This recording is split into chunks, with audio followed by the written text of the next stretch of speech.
A set of 10 candidates. The race for the Democratic nomination faced off tonight in Detroit. And it was an attack on the frontrunners and Donald Trump tonight. KCAL 9's Tom Waite has dialed into the debate tonight, and he has the challenges and confrontations, and there were quite a few of those, Tom. Yeah, quite a few. Very intense. Frontrunner Joe Biden, as you said, took a lot of heat tonight, but so did California Senator Kamala Harris. With so many candidates on stage, it was clear each Democrat was doing their best to have a moment. Speaking of which, check out this first moment as the debate began.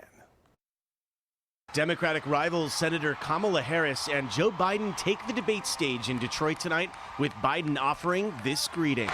Go easy on me, kid.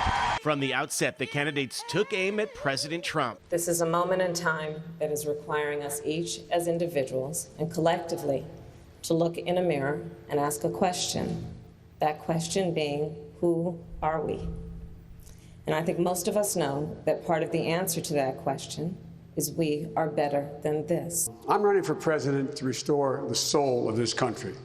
You know, we have a president, as everybody's acknowledged here, every day is ripping at the social fabric of this country. For the last 3 years, we've been consumed by a president who frankly doesn't give a damn about your kids or mine. A raucous audience got involved early. Last week, the President of the United States attacked an American city, calling it a disgusting, rat-infested, rodent mess. On healthcare, the candidates quickly began sparring, with each training their fire on frontrunner Joe Biden. $30 trillion has to ultimately be paid. And I don't know what math you do in New York. I don't know what math you do anywhere in California, but I tell you, that's a lot of money. Let's talk about math.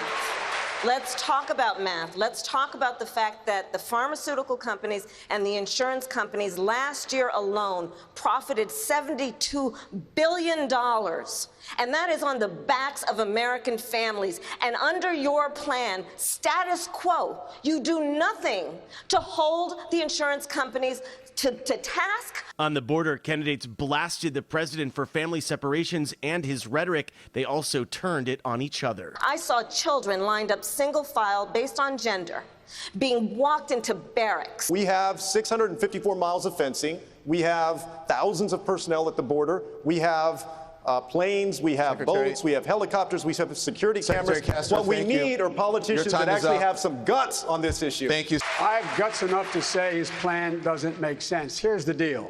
The fact of the matter is that, in fact, when people cross the border illegally, it is illegal to do it unless they're seeking asylum. We can no longer allow a white nationalist to be in the White House, number one.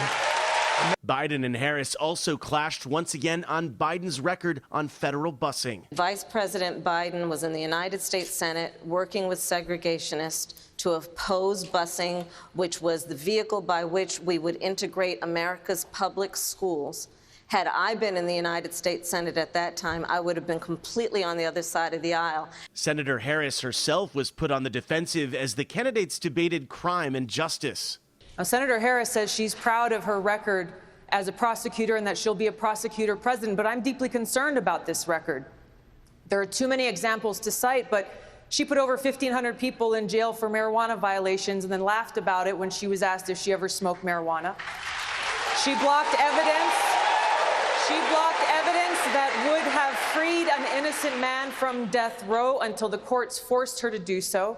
She kept people in prison beyond their sentences to use them as cheap labor. As the elected Attorney General of California, I did the work of significantly reforming the criminal justice system of a state of 40 million people, which became a national model for the work that needs to be done. And I am proud of that work.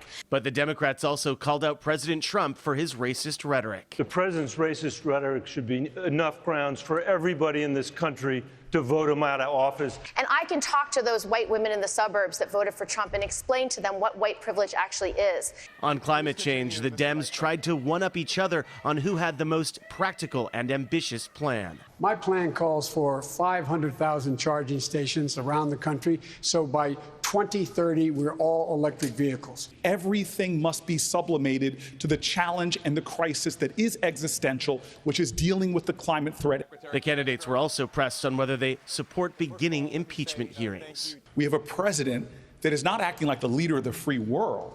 He's acting like an authoritarian against the actual Constitution that he swore an oath to uphold. And President Trump tweeted only once during the debate about detention centers, saying the cages for kids were built by the Obama administration in 2014. He had the policy of child separation. I ended it even as I realized that more families would then come to the border. I'm sure we'll hear more from President Trump tomorrow. I'm sure we will. All right, Tommy, thanks again.